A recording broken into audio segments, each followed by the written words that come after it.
సినిమాల్లో చూసేది నిజమే జరుగుతుంది. సముద్రపు దొంగలు ఒక్కసారిగా ఓడ మీద పడి ఆ ఓడని తమ ఆధీనంలోకి తీసుకుని అందులో వాళ్ళని బందీలుగా మార్చి వాళ్ళ మీద దాడులు చేస్తూ హింసిస్తారనడానికి సాక్ష్యం తాజాగా భారత నావికాదళం నిరూపించింది. ఒక షిప్ని ఏదైతే ఈ సముద్రపు దొంగలు ఎత్తుకుపోతుంటే దాన్ని ఇండియన్ నేవీ పసిగట్టి ఫాలో అయ్యింది అని ఇంతకుముందే చెప్పుకున్నాం.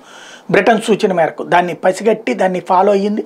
ఇప్పుడు అందులో ఒక వ్యక్తిని రెస్క్యూ చేసింది. తీవ్రమైనటువంటి గాయాల పాలై ఉన్నటువంటి వ్యక్తికి ప్రస్తుతం చికిత్స అందిస్తోంది. ఇంకా మిగతా వాళ్ళని బందీలు విడిపించడం, ఆ షిప్ని ఆ సముద్రపు దొంగల నుంచి కాపాడడం అన్నది భారత నేవీ ముందు ఉన్నటువంటి ప్రధానమైనటువంటి అంశం.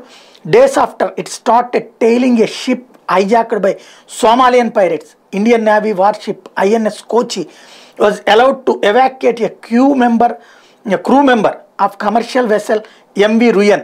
The hijackers let Indian Navy personnel transfer the crew member to their ship due to serious injuries. Indian Navy personnel treated the sailor on board and then took him to an onshore hospital.